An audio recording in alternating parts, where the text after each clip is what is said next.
और इस समय इस वक्त की बड़ी खबर है, दिल्ली में एनडीए नेताओं की बैठक खत्म हुई है। एनडीए के सहयोगी दल पीएम आवास से अभी थोड़ी देर पहले निकले हैं। बैठक के बाद राष्ट्रपति से मुलाकात होगी एनडीए के नेताओं की। पीएम मोदी, अमित शाह, जेपी नड्डा भी इस दौरान मौजूद रहेंगे। यानी पूरा एनडीए का कुनबा राष्ट्रपति के पास पहुंचने वाला है। राष्ट्रपति से मिलकर सरकार बनाने का दावा पेश किया जाएगा और साथ ही जो समर्थन पत्र है सहयोगी दलों का उसे भी पेश किया जाएगा।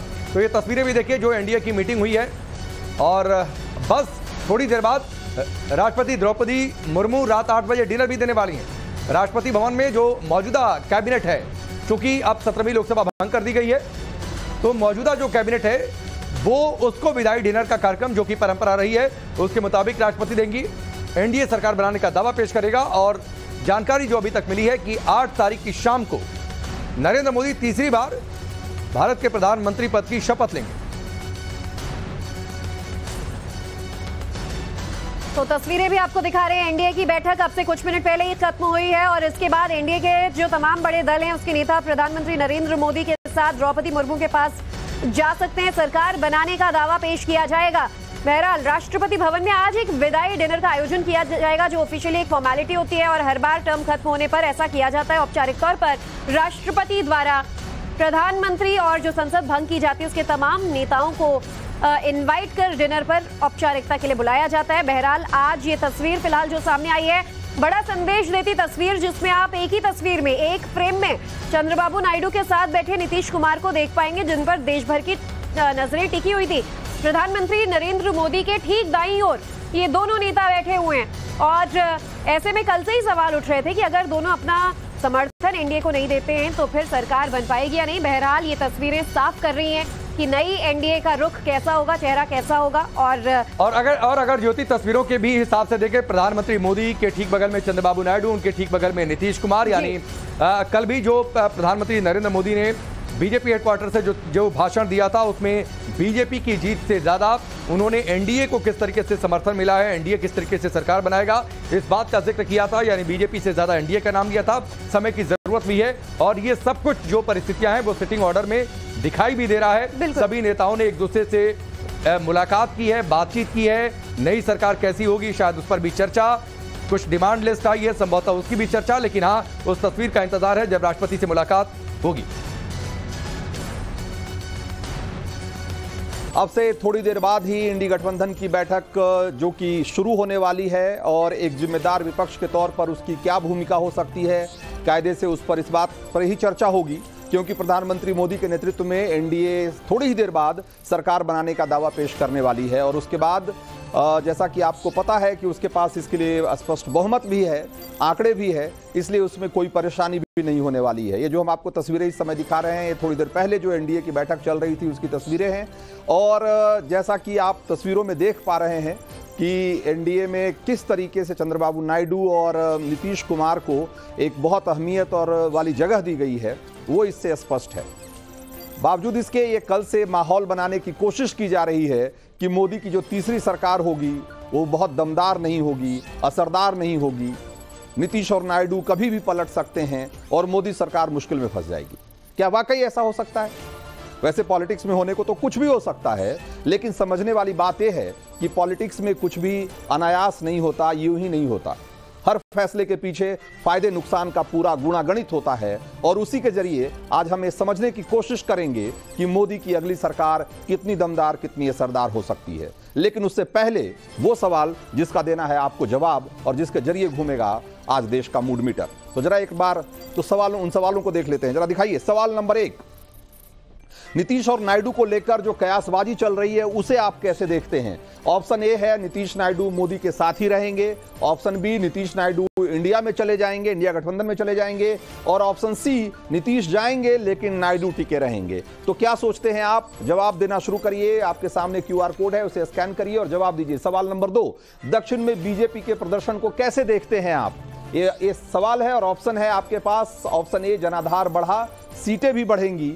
ऑप्शन बी, उम्मीद के मुताबिक प्रदर्शन नहीं है दक्षिण में, और ऑप्शन सी, इससे बेहतर प्रदर्शन नहीं हो सकता दक्षिण में। क्या सोचते हैं आप? हमें बताना शुरू करिए। सवाल नंबर 3 जरा जल्दी दिखाइए।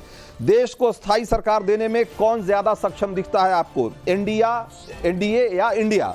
और ऑप्शन है एनडीए को बहुमत, उसी की सरकार बने, दूसरा ऑप्शन है इंडिया की सरकार बन सकती है और ऑप्शन सी है इंडिया की सरकार बनी तो स्थिर नहीं रहेगी। तो ये तीन है आपके पास ऑप्शन, और जैसा कि आपको पता है कि आपके टीवी स्क्रीन पर जो QR कोड दिखाई देता है उसे आपको स्कैन करना होता है अपने मोबाइल कैमरे से, और आपके सामने इन्हीं सवालों की लिस्ट खुल जाती है जिसका कि जवाब भर के आपको सबमिट करना होता है। और हाँ, आखिर में आप अपनी डिटेल जरूर भरिएगा, क्योंकि उसी के आधार पर हम हर रोज 4 लकी वोटर का भी चुनाव करते हैं। तो आप वोटिंग शुरू करिए और हम लौटते हैं आज के एजेंडे पे। सवाल वही है कि क्या नीतीश और नायडू मोदी सरकार को गच्चा दे सकते हैं? सबसे पहले बात नायडू की। एनडीए के साथ नायडू का पुराना और बहुत गहरा रिश्ता रहा है, बहुत लंबा रिश्ता रहा है। अटल बिहारी वाजपेयी के जमाने से 2019 तक नायडू एनडीए के साथ रहे। नायडू का राजनीतिक रिकॉर्ड भी इस बात की गवाही देता है कि गठबंधन की राजनीति में नायडू बहुत भरोसे के नेता रहे। जो कहते हैं वो करते हैं, और नायडू कह रहे हैं कि वो एनडीए के साथ थे, साथ हैं और साथ रहेंगे।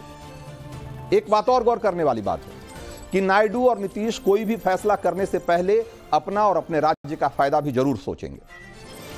नीतीश और नायडू ऐसे गठबंधन में आखिर क्यों शामिल होना चाहेंगे जहां पहले से ही कई शत्रप अपने एजेंडे के साथ जमे हुए, वो भी उन दोनों से कहीं ज्यादा सीटें लेकर। आपको पता ही है कि इंडिया गठबंधन में कांग्रेस के पास 99 सीटें हैं, अखिलेश के पास 37 सीटें हैं। उसके बाद अगर आप देखेंगे तो 2 और बड़ी पार्टियां हैं साउथ की, उनके पास ज्यादा सीटें हैं, उनके पास डीएमके के पास ज्यादा सीटें हैं, 22 सीटें हैं।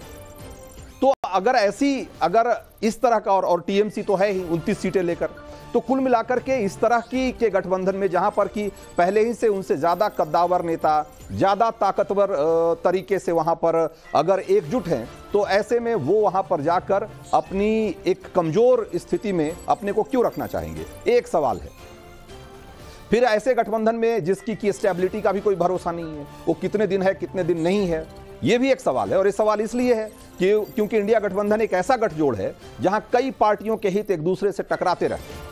राज्यों में कई पार्टियां एक दूसरे के खिलाफ लड़ती हैं और केंद्र में एक साथ होने की कोशिश करते हैं। और आपने देखा कि इस चुनाव में भी ऐसा हुआ कि पश्चिम बंगाल में ममता बनर्जी किस तरीके से कांग्रेस और सीपीआई और सीपीएम को कोसती रही, और यहां पर एक दूसरे के साथ होने का दिखावा करते हैं। और यहां तक कि चुनाव जीतने के बाद भी ममता बनर्जी ने कल जिस तरह का बयान दिया, आपको याद होगा, उन्होंने कहा कि कांग्रेस ने बीजेपी से पैसा ले लिया। ये इस तरह का आरोप उन्होंने चुनाव जीतने के बाद भी लगाया। उन्होंने कहा कि कांग्रेस का यहां से सफाया हो गया। तो जिस तरह का की राजनीति एक दूसरे करते हैं, जो इस गठबंधन की पार्टियां हैं, वो एक दूसरे के खिलाफ कई बार जाती हैं, और बहुत मुमकिन है कि किसी भी मोड़ पर यह बात इस तरह से बढ़ सकती है कि गठबंधन बिखर जाए, सरकार गिर जाए। तो ऐसे गठबंधन का पार्ट होना, ऐसे गठबंधन का हिस्सा होना आखिर क्यों स्वीकार करेंगे? कितने दिन चलेगा गठबंधन, उसको लेकर जिस पर हमेशा सवाल रहेगा, उसमें क्यों भरोसा करेंगे? फिर लीडरशिप को लेकर इंडिया गठबंधन में जो मारकाट मच सकती है, वो खतरा तो अलग से है ही, क्योंकि वहां पर इनसे कई पार्टियों के लोग हैं जो कि इनसे ज्यादा ताकतवर हैं, और सबकी अपनी अपनी महत्वाकांक्षाएं हैं।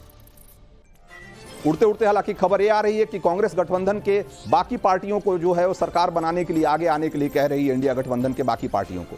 लेकिन इतिहास बताता है कि कांग्रेस ने वैसी किसी भी सरकार को 6 महीने या साल भर से ज्यादा नहीं चलने दिया जिसका पीएम कांग्रेस का न हो। 1980 में चौधरी चरण सिंह को कांग्रेस ने धोखा दिया, आपको याद होगा। यह सब ऐतिहासिक तथ्य है, इसमें कोई ऐसी बात मैं नहीं कह रहा हूं जो कि कोई नई बात है।